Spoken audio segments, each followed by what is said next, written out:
Investir sur les concessions et constructions avec Vinci. Si tu conduis en France, tu as sûrement vu la dominance des concessions d'autoroutes de Vinci, un peu partout sur le territoire français. Sache que Vinci est un géant numéro 2 mondial carrément de l'industrie des concessions et des constructions. Vinci est une entreprise du CAC 40 qui figure aussi à l'Eurostoxx 50 et son action est également éligible au PEA. Depuis plus de 120 ans, Vinci délivre des constructions et concessions de haute qualité en France, en Europe et partout dans le monde.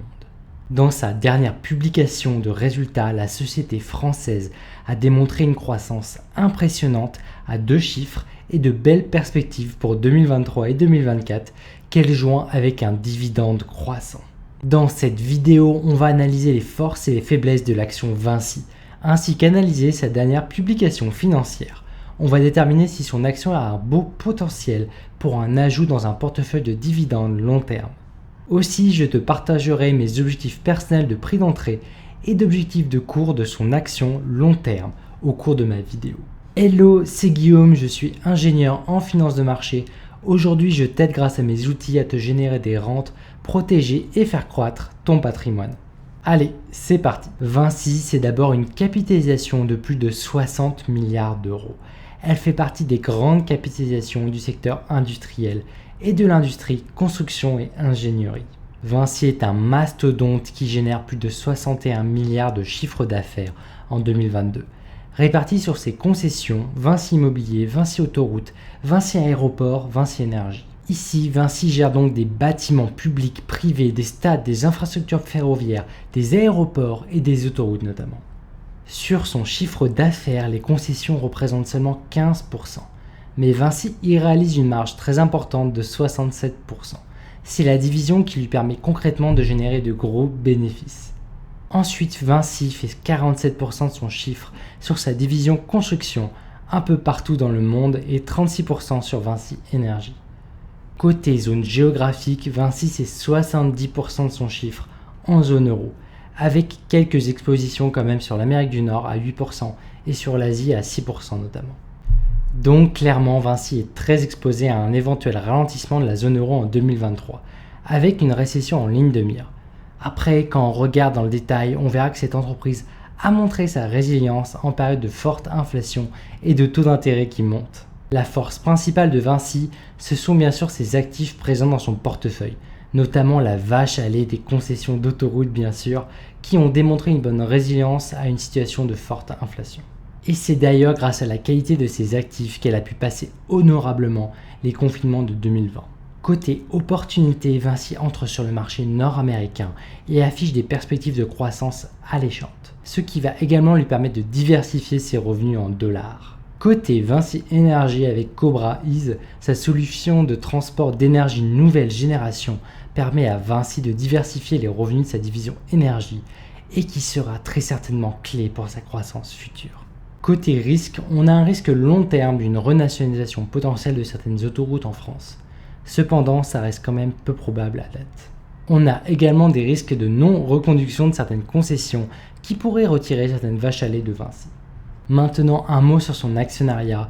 Un peu plus de 3% est détenu par une holding au Qatar et 10% par les employés du groupe Vinci. C'est bien sûr bon signe quand les employés sont incités à la performance. Côté direction, Xavier Huillard est le PDG de Vinci depuis 2010.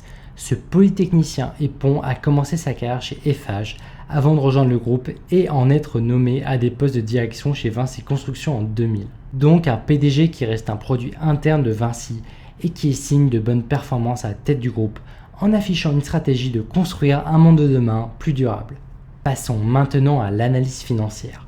Pour mon étude, je me base sur la dernière publication annuelle du 9 février dernier, à laquelle j'ajoute mes hypothèses de croissance sur les divisions de Vinci, ainsi que mon scénario de prédilection pour les taux de change, les taux d'intérêt, pour anticiper son chiffre d'affaires aux prochaines publications et déterminer mes prix potentiels d'achat pour l'action Vinci.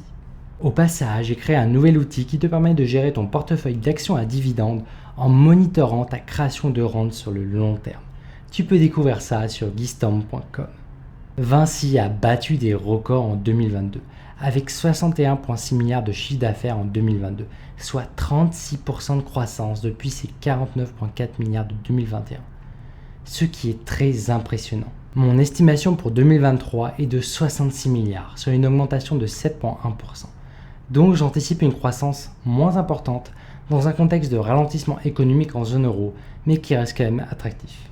Côté bénéfices en 2022, Vinci arrive à 4,26 milliards, soit 63% d'augmentation suite aux 2,6 milliards de 2021. Avec ces augmentations de marge anticipables et mes hypothèses, j'arrive à 4,7 milliards de bénéfices pour 2023, soit plus de 10% d'augmentation pour l'année en cours. Donc on resterait sur une croissance à 2 chiffres côté bénéfices. Donc malgré le contexte économique difficile, je vois la croissance de Vinci lui permettre de passer 2023 haut la main. Côté dette, Vinci voit ici sa dette nette diminuer d'année en année.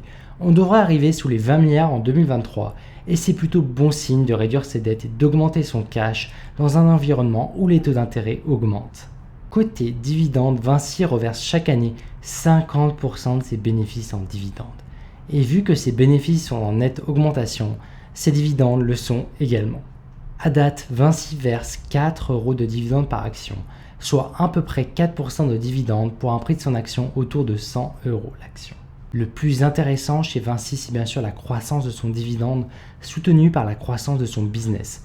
Et à ce prix de 100 € par action, le rendement de son dividende devrait dépasser les 5% d'ici 2025 et continuer à croître année après année. Donc une action qui verse un dividende croissant intéressant pour allier croissance de son portefeuille et en anticipation d'augmentation de versement de dividendes futurs. Et vu son prix actuel autour de 100 € ce 5 mai, je ne dois pas être le seul à croire en la capacité de Vinci à passer 2023 haut la main.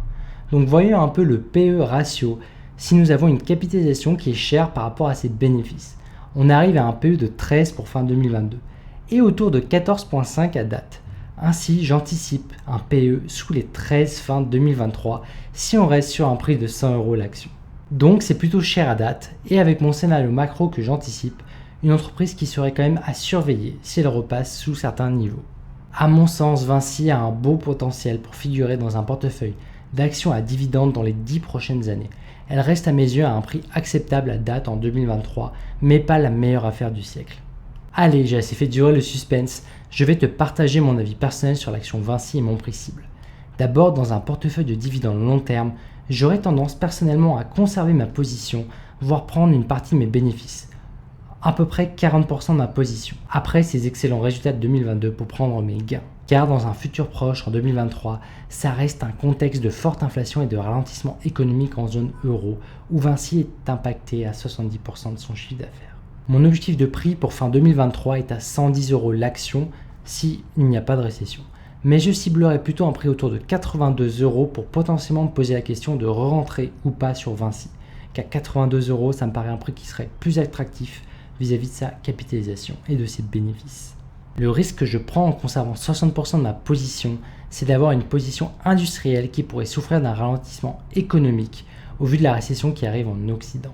Bien que sur un horizon de 10 ans, je reste très optimiste car c'est une entreprise qui a un beau potentiel de croissance. Qui pourrait aller chercher plus haut horizon de 10 ans, j'atterris avec mes hypothèses sur 170 € l'action. Si bien sûr elle continue de bien performer. Allez, petit point transparence. Je détiens des actions Vinci et je suis en train de réallouer mon portefeuille long terme pour ce deuxième trimestre 2023. Donc naturellement ma position personnelle peut biaiser ce que je t'ai partagé dans cette vidéo. Si tu as aimé ma vidéo sur Vinci, tu devrais également aimer ma vidéo sur Total Energy, où j'analyse cette entreprise pépite du CAC 40 de l'industrie pétrolière éligible au PEA. Voilà, sur ce, restons pragmatiques. Allez, ciao!